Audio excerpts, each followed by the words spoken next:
જો ગુજરાત પોલીસ કોન્સ્ટેબલની 2022ની જે ભરતી હતી એના વિશેની વાત કરીએ તો 2022ની બિન હથિયારી પોસ્ટમાં કયા જગ્યા કેટલા માર્ક્સ હતા એના આધારે આપણે 2025માં જે છે એમાં 150 માર્ક્સ આવે એની આસપાસ કેટલા માર્ક્સ લાવવાના, કઈ પોસ્ટ મળે એની વાત કરીશું. બરાબર. તો 2022માં કેવું હતું, જો બિન હથિયારી જોબ એટલે સૌથી સારામાં સારી ગણવામાં આવે છે. બિન હથિયારી જોબ પુરુષો માટેની છે, તો એમાં જનરલ વાળાને 90 માર્ક્સ આવ્યા હતા ત્યારે આ બિન હથિયારીની જોબ મળી હતી. બરાબર. અને ઈડબ્લ્યુએસ ને 84 આવ્યા હતા, SCBC ને 86, ST ને 82 અને SC ને 82 અને ST ને 72. બરાબર. તો 72 માર્ક્સ હતા ત્યારે બિન હથિયારી મળી હતી ST ને અને જનરલ વાળાને 90. બરાબર. એ રીતના બિન હથિયારી મહિલાઓ માટે વાત કરીએ તો મહિલાઓને છે એ જનરલમાં જે આવે છે એમને 72 માર્ક્સ હતા. બરાબર. એ દર વખતે એવું જ હોય છે કે ST જેટલા પણ પુરુષ ઉમેદવાર છે એમાં જનરલ વાળાને 72 હોય તો અહીંયા પણ 72, મતલબ કે સરખું જ હોય છે મહિલાનું. બરાબર. તો હવે આપણે જોઈએ કે જનરલ વાળાનું 72, પછી ડબ્લ્યુએસ ને 62, SCBC ને 67 અને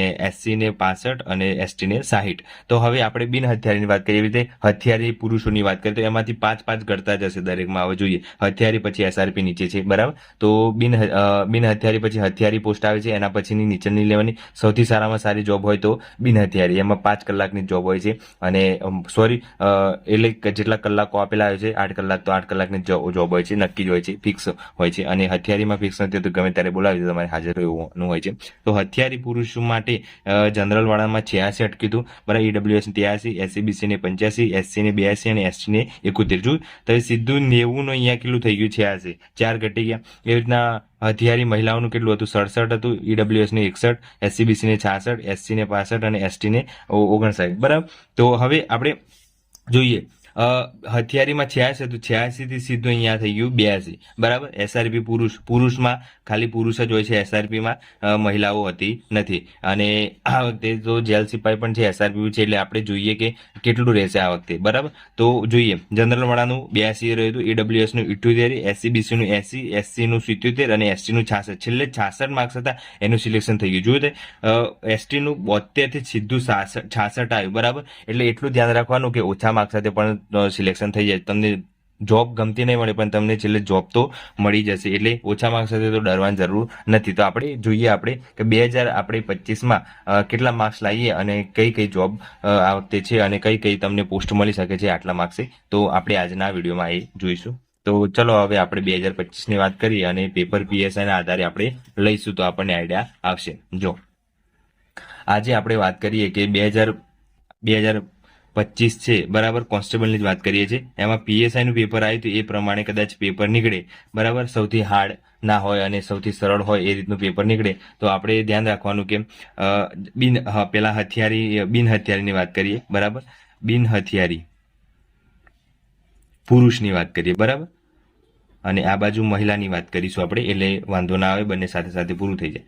તો બિન હથિયારીમાં વાત કરીએ તો કદાચ 150+ માર્ક્સ રહેશે. બરાબર. તો આપણે જનરલ વાળાની વાત કરીએ તો 150ની આસપાસ બધાના માર્ક્સ રહે છે, તો તમને બિન હથિયારી પોસ્ટ મળી જશે જનરલ વાળાને. તો એ રીતના ટાર્ગેટ લાવવાનું કે આપણે 150ના ઉપર આવશે માર્ક્સ તો આપણું નામ આવશે, બાકી નહીં આવે.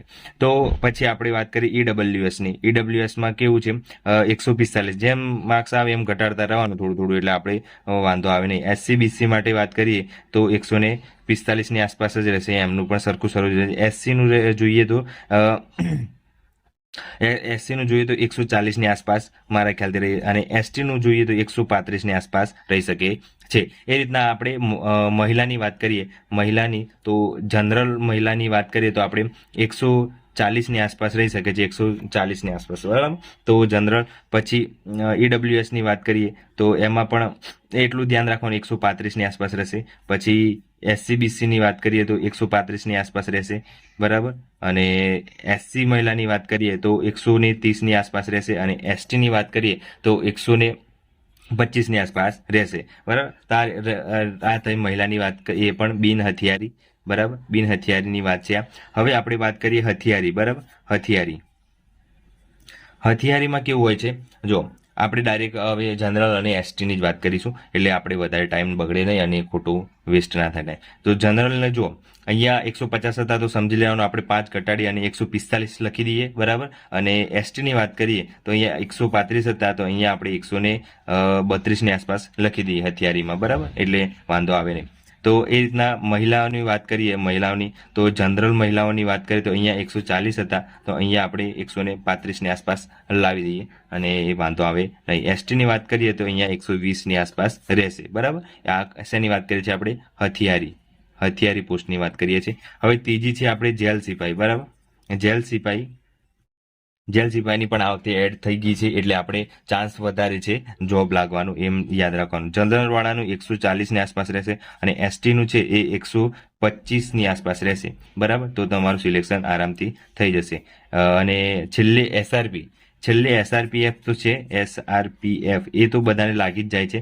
છેલ્લે ઓછા માર્ક્સ હશે તો પણ જો 135ની આસપાસ હશે તો પણ તમે જનરલમાં હશો તો પણ તમારી જોબ છે એ કન્ફર્મ થઈ જશે. અને એસટી છો તો 115 કાં તો 120ની આસપાસ હશે તમારા, તો તમે આરામથી લાગી જશો. એટલે ઓછા માર્ક્સ હશે તો એમ નહીં સમજવાનું કે આપણે જોબ નહીં મળે, જોબ તો મળી જશે. એટલે ઓછા માર્ક્સ હશે તો પણ આપણે આ એસઆરપીની જોબ છે, આ વખતે ટોટલ 4 જોબ છે, એટલે એટલું યાદ રાખવાનું કે મેરિટ છે એ થોડું ડાઉન થતું છેલ્લે મળી તો જશે. કેમ કે ગઈ વખતે 3 જ હતી, બિન હથિયારી, બરાબર, હથિયારી અને એસઆરપીએફ. આ વખતે જેલ સિપાહી પણ છે, એટલે આપણે 4 ટોટલ ડિવાઈડ કરીશું. અને કોઈને ખબર ના આવે તો કહી દઉં કે સૌથી સારામાં સારી બિન હથિયારી, પછી હથિયારી, પછી જેલ સિપાહી અને એસઆરપીએફ. અને એસઆરપીએફમાં સૌથી વધારે પગાર હોય છે.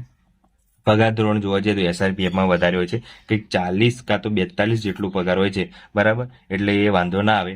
અને આ બધા બિન હથિયારીમાં કંઈક 29,000 જેટલું હોય છે પગાર. અને બીજું બધું રજા પગાર ને બધું ગણતા બહુ સારું પગાર થઈ જાય છે, 30 જેટલું થઈ જાય છે, એટલે વાંધો આવતો નથી. હથિયારીમાં પણ એ રીતનું હોય છે.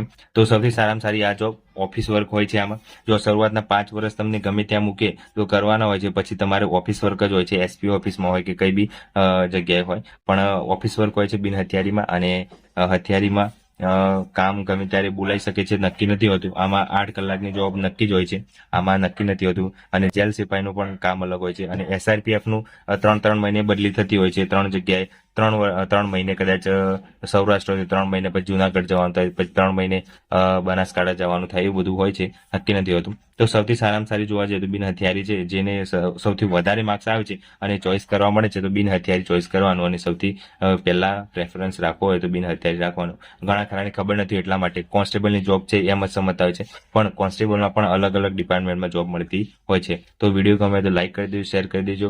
અને કોઈ બી ઇન્ફોર્મેશનનો તમારે ડાઉટ હોય તો તમે કોમેન્ટ કરજો, તો હું એમ તમને જરૂરથી રિપ્લાય આપીશ. એક વસ્તુ યાદ રાખવાનું કે સૌથી વધારે માર્ક્સ આવે તો બિન હથિયારી સિલેક્ટ કરજો, પછી હથિયારી કરજો, અને પછી જેલ સિપાહી, અને પછી એસઆરપીએફ. તમને જો ઓછા માર્ક્સ આવે છે તો ઓટોમેટિક તમને તમારી જે જોબ આવતી હશે એ લાઈનમાં તમને મળી જશે. પણ તમારે વધારે માર્ક્સ છે તો બિન હથિયારી જ કરજો. બરાબર. અને પછી તમને ઓછા માર્ક્સ આવે તો ઓટોમેટિક તમને હથિયારીમાં લઈ લેશે, અને હથિયારીમાં નહીં હોય તો જેલ સિપાહીમાં છેલ્લે એસઆરપીએફનું તમને લઈ તો લેશે. એ મેરિટ કેટલા ઉપર રહે છે એ એના ઉપર આધાર છે. બરાબર. અને વિડીયો ગમે તો લાઈક કરી દેજો અને ચેનલને સબસ્ક્રાઈબ કરી દેજો. આજ માટે આટલું રાખીએ.